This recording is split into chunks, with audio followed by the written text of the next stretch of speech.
तो जैसा कि दोस्तों ईडब्ल्यूएस अप्लाई करने के लिए यहाँ पे जो लेफ्ट साइड में देख पा रहे हैं टॉप में सामान्य प्रशासन विभाग, इस पे आपको क्लिक कराना है और क्लिक कराने के बाद आर्थिक रूप से कमजोर वर्ग पे आपको क्लिक कराना है। दोस्तों इस वेबसाइट का जो लिंक है जैसा कि आप देख पा रहे हैं serviceonline.br.gov.in।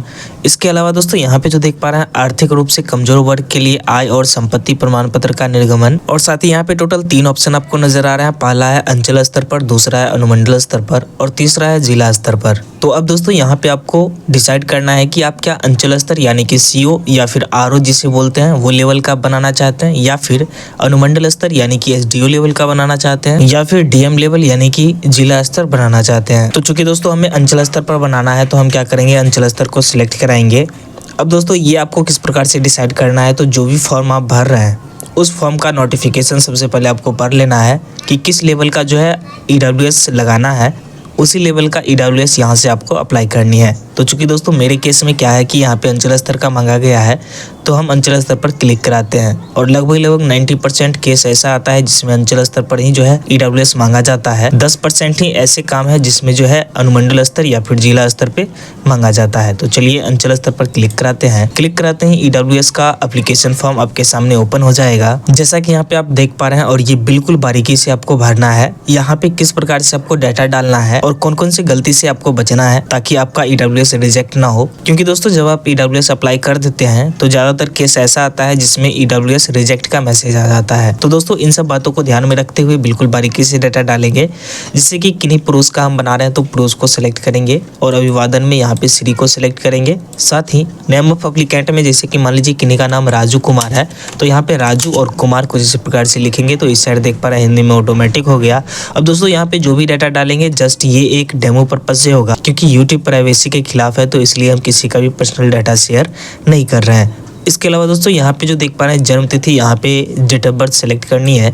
ध्यान रखना है वो डेट ऑफ बर्थ यहाँ पे सेलेक्ट करना है जो उनके आधार कार्ड में अवेलेबल है। तो यहाँ पे मिस्टेक ना करें, आधार कार्ड के अकॉर्डिंग ही यहाँ पे डेट ऑफ बर्थ आपको डाल लेनी है। इसके अलावा आधार संख्या बोला जा रहा है तो यहाँ पे आधार संख्या मैं बिल्कुल नहीं डालने वाला हूँ, क्योंकि यदि हम यहाँ पे आधार नंबर डालते हैं तो आधार से लिंक मोबाइल पे ओटीपी जाएगा। तो इससे बचने के लिए हम यहाँ पे इसे छोड़ देते हैं। और यहाँ पे दोस्तों स्टार मार्क भी नहीं है क्योंकि ये इंपॉर्टेंट नहीं है। अगर आप ऐसा सोच रहे हैं कि आधार नंबर नहीं डालेंगे तो रिजेक्ट हो जाएगा, लेकिन ऐसा कुछ भी नहीं है, आप यहाँ पे खाली छोड़ सकते हैं। यहाँ पे देख पा रहे हैं राज्य को आपको सिलेक्ट कर लेना है। साथ ही आप अपना जिला यहाँ से सिलेक्ट करेंगे जो भी आपका जिला है।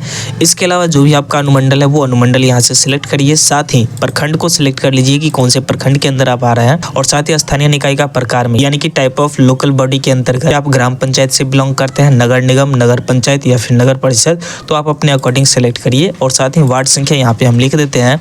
इसके अलावा जो भी आपका पंचायत है वो पंचायत का नाम यहाँ पे सिलेक्ट करना है। साथ ही आप अपने ग्राम का नाम यानी कि गांव का नाम यहाँ पे आप लिखेंगे जो भी आपका गांव का नाम है, कुछ इस प्रकार से आपको टाइप कर लेना है। साथ ही यहाँ पे आप अपने पोस्ट ऑफिस का नाम लिखेंगे जो भी आपके पोस्ट ऑफिस का नाम है। साथ ही यहाँ पे आप अपना थाना सेलेक्ट करेंगे कि कौन सा थाना है। इसके अलावा जो भी पिन कोड है वो पिन कोड यहाँ पे आपको डाल देना है। साथ ही होल्डिंग संख्या और सर्किल नंबर को आप खाली छोड़ेंगे, कोई जरूरी नहीं यहाँ पे डालना। साथ ही यहाँ पे देख पा रहे हैं किसी एक को चुने, तो यहाँ क्या आप केंद्र सरकार का यानी कि सेंट्रल गवर्नमेंट का बनाना चाहते हैं या फिर स्टेट गवर्नमेंट यानी कि बिहार हेतु, तो वो चीजें आपको यहाँ पे सिलेक्ट कर लेनी है। अगर आप बिहार सरकार लेवल का कोई भी फॉर्म भर रहे हैं तो बिहार हेतु आपको सिलेक्ट करना है। साथ ही जाति में कौन सी जाति से आप बिलोंग करते हैं जाति डालिए। अपने पिता का नाम यहाँ पे लिखिए, जैसे कि यहाँ पे जो भी आपके पिता का नाम है वो चीजें यहाँ पे आपको डाल लेनी है। साथ ही आप अपने माता का नाम यहाँ पे आप लिख लेंगे। इसके बाद दोस्तों यहाँ पे बोला जा रहा है नेम ऑफ हस्बैंड। तो दोस्तों अगर आप किसी लेडीज़ का बना रहे हैं तो उनके पति का नाम यहाँ पे लिखिए, नहीं तो इसे आप खाली छोड़ सकते हैं। आवेदक का मोबाइल संख्या यहाँ पे डालना है, उनका ईमेल आईडी डालिए। साथ ही उनका फोटो के ऊपर एक क्रॉस तिरछा साइन होना चाहिए, और परिवार का कुल आय जो उनका आय प्रमाण पत्र बना होगा वो आय प्रमाण पत्र के अकॉर्डिंग यहाँ पे कुल आय आपको डाल लेनी है। साथ ही जो कैप्चा कोड देख पा रहे हैं ये कैप्चा यहाँ पे डाल करके डिक्लेरेशन को एक्सेप्ट करके और सबमिट पे क्लिक करेंगे तो आधार कार्ड अपलोड करने को बोला जाएगा।